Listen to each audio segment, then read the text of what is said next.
present the speech with title is Honestly Speaking.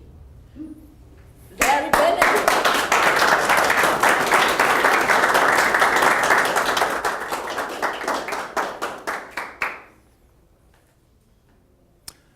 Madam Toastmaster, fellow Toastmasters, most welcome guests.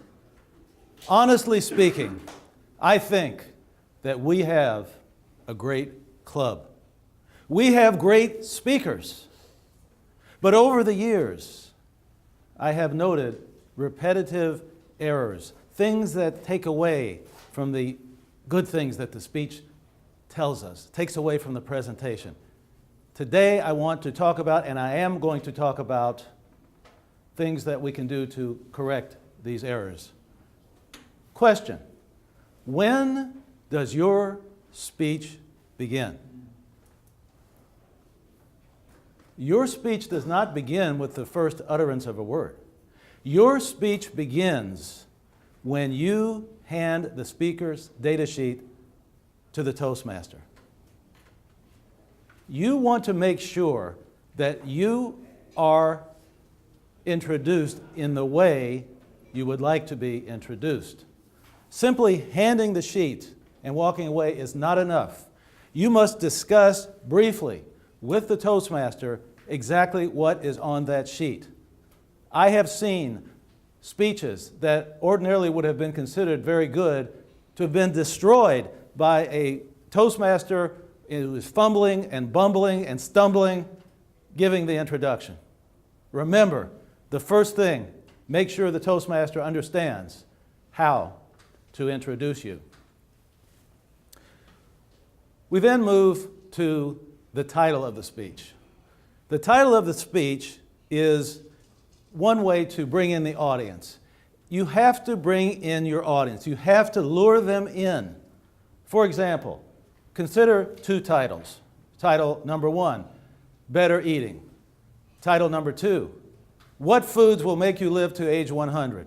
Which of those is more enticing? Which of those is going to grab your attention more?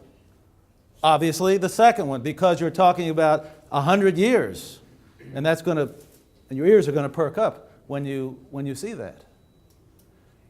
The next chance you have to lure in your audience is the first sentence or two in the speech. How should you begin your speech? Some people begin with a question. Right then, you are involving your audience. This is the key. You have to involve your audience. Asking a question is one way to do that. Telling the audience to do something or asking them to do something is another way. Yet another way is to use vocal variety, either very soft or very loud, in order to get their attention. Next, we move to the body of the speech. This is the meat of the speech. You must have the audience, you must tell the audience what your topic is. Your audience should not be wondering and scratching their head and saying, what is this person talking about? You must be clear as to the subject that you're presenting. Sometimes that's not done. It has to be done. The next thing of importance in terms of the body of the speech are stories. This is something that I enforce and reinforce to everybody. Stories are powerful. Personal stories are even more powerful. Evocative personal stories are the most powerful. Why do I say that? If you are able to present an evocative personal story, a story that evokes emotion from the audience, sadness, joy, laughter, are you not involving your audience? Of course, you and the audience are one. You are together with your audience. Very important. Stories are powerful to illustrate a point. You must try in every way to use a story. It will help your speech greatly and keep the interest of the audience. Next is the flow of the speech. The speech should be logical, coherent, and sequential. I have listened to speeches, watched speeches, where I have no idea where the speaker is going. I can't seem to put it together. It just doesn't make too much sense. There's no coherence. When I hear such a speech, I just tune out because I figure I can't get anything out of this speech. And that's what happens to me and probably to others as well. Finally, the conclusion. The conclusion is important because you sum up what you have said, sum up the salient points, but also remember, the last thing that the audience hears is what they remember the most, especially the last sentence or two. Make sure that that last sentence or two is powerful. You may recap what you said in the introduction again. That's one powerful way of doing it. Another thing is, again, to ask the audience or try to persuade the audience to do something, or even end with a question. Very similar to the introduction, to the beginning of the speech. Let's break down the speech into its elements. Every speech has these elements. Vocal variety, very powerful tool. You can be very high or very low. Most people do not appreciate speaking very softly.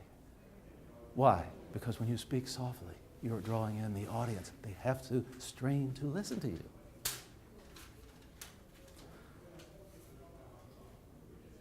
Vocal variety is very important.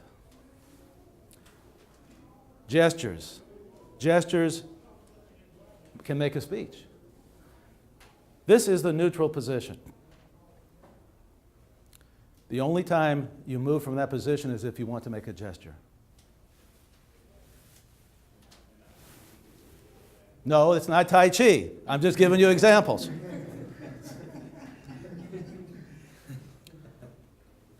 I challenge each and every one of you to implement these strategies that I have mentioned today.